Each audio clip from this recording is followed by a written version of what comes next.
Po, ay umuwi na po galing bukid. Ang tinignan po kamuting kahoy na tumba at tabaso ng pilapil, yung kulit.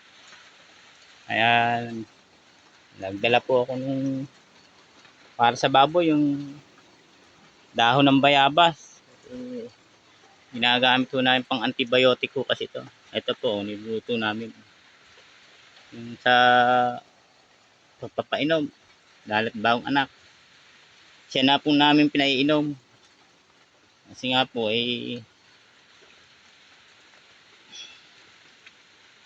ito yung medyo alam ho namin na kasi nga po nasusubukan, kaya ginagawa namin no. Kaya po, ginagawa ho namin. Kaya naalaman namin na nakakabuti naman ho.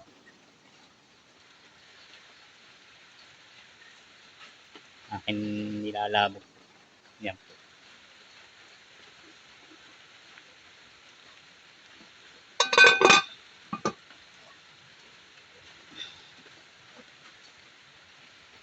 Dito tayo sa dampa ko, malakas po kasi ulan.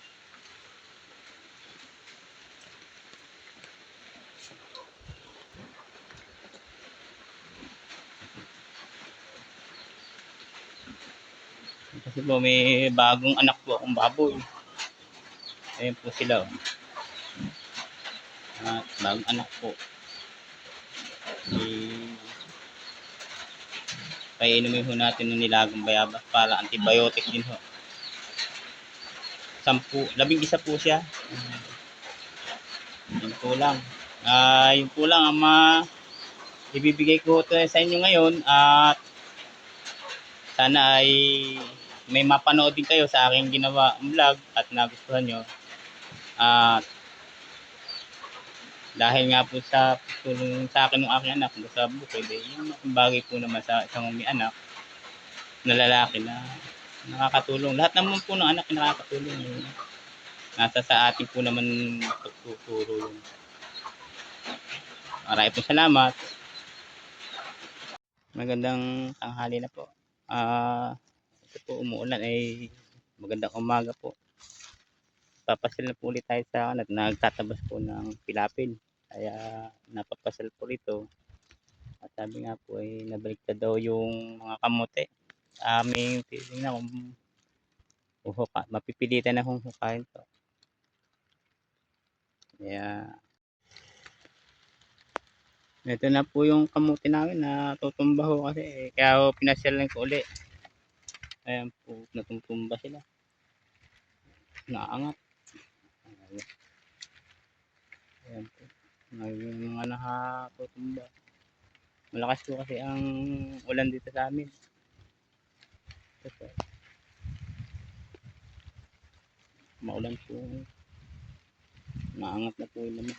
Ay yung nakikita na po yung naman. Mabubulok po siya. Ayun po pala yung aking anak. Aking anak ay isa pong tumutulong sa akin.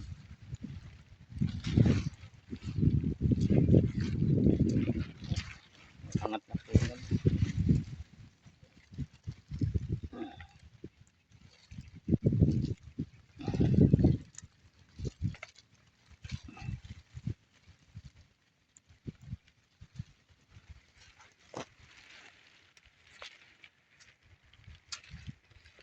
Yun po yung aking anak.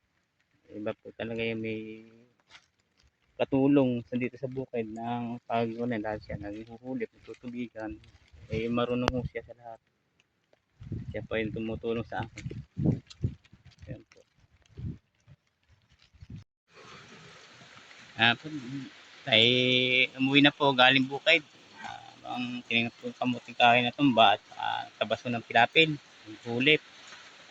Ayan, nagdala po ako nung para sa baboy yung dahon ng bayabas.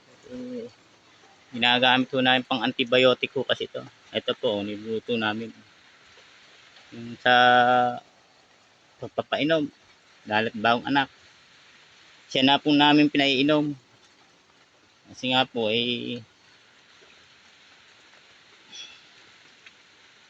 ito yung medyo alam ho namin na Kasi nga po nasusubukan, kaya ginagawa namin ho. Ayan po, ginagawa ho namin kaya naalalaman namin na nakakabuti naman ho.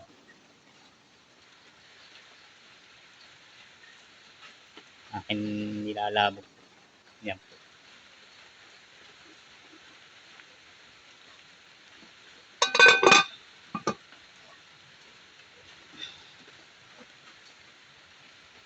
Dito tayo sa dampa ko, malakas po kasi ulan.